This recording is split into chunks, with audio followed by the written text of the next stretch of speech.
wabarakatuh. Halo teman-teman, nama saya Anissa Murela Bulan Permana dari Pendidikan Fisika 2019 Universitas Sultan Ageng Tirtayasa.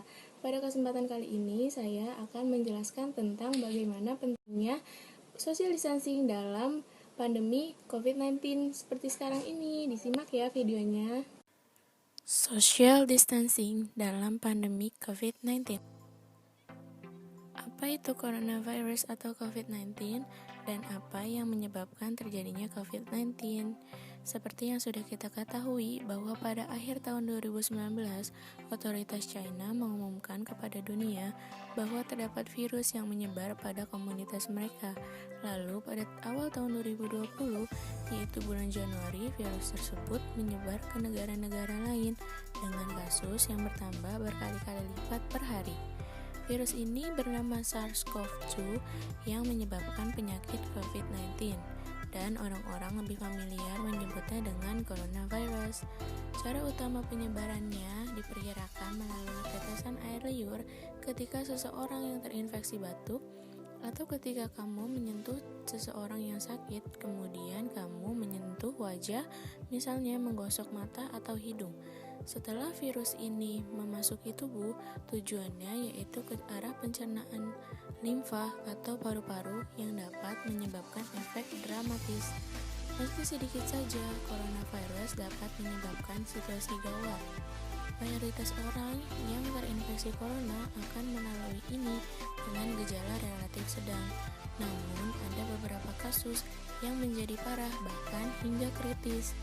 Coronavirus memiliki ciri-ciri berupa gejala ringan seperti flu, sakit tenggorokan, batuk, dan demam. Dan penyakit ini dapat memiliki gejala yang lebih parah bagi sebagian orang dan dapat menyebabkan pneumonia atau sesak nafas. Untuk sebagian orang yang memiliki imun tubuh yang lemah akan menimbulkan gejala yang parah, terutama untuk orang yang sudah lanjut usia, kebanyakan imun tubuh mereka sudah mulai berkurang. Apalagi orang yang mempunyai penyakit bawaan seperti asma, diabetes, dan penyakit jantung. Gejala awal dan cara pencegahan pada COVID-19.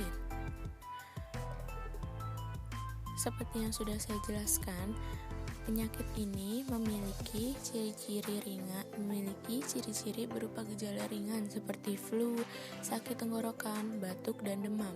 Penyakit ini dapat memiliki gejala yang lebih parah bagi sebagian orang dan dapat menyebabkan pneumonia atau sesak nafas. Untuk sebagian orang yang memiliki imun tubuh yang lemah akan menimbulkan gejala yang lebih parah, terutama orang yang sudah lanjut usia, apalagi orang yang punya penyakit bawaan seperti asma, diabetes, dan penyakit jantung. Alangkah baiknya kita dapat mengurangi risiko penularan jika kita membersihkan tangan secara rutin dengan cairan pencuci tangan berbahan alkohol atau sabun dan air, lalu menutupi hidung dan mulut dengan masker, atau menepuk siku ketika batuk dan bersin. Menghindari berjabat tangan atau berpelukan apabila bertemu teman. Pentingnya social distancing dalam pandemi COVID-19. Dalam upaya menangani wabah virus corona yang semakin meluas, pemerintah menganjurkan masyarakat untuk menerapkan social distancing atau pembatasan sosial. Mari kenali apa itu social distancing dan cara melakukannya. Social distancing merupakan salah satu langkah pencegahan dan pengendalian infeksi virus corona dengan menganjurkan orang sehat untuk membatasi kunjungan ke tempat ramai dan kontak langsung dengan orang lain. Kini istilah social distancing sudah diganti dengan physical distancing oleh pemerintah. Ketika menerapkan social distancing, seseorang tidak diperkenankan untuk berjabat tangan serta menjaga jarak setidaknya 1 meter saat berinteraksi dengan orang lain, terutama dengan orang yang sedang sakit atau beresiko tinggi menderita COVID-19. Selain itu, ada beberapa contoh penerapan social distancing yang umum dilakukan, yaitu bekerja dari rumah atau work from home, belajar dari rumah secara online bagi siswa atau mahasiswa, menunda pertemuan atau acara yang dihadiri orang banyak seperti konferensi, seminar, dan rapat atau melakukannya secara online lewat konferensi video atau teleconference.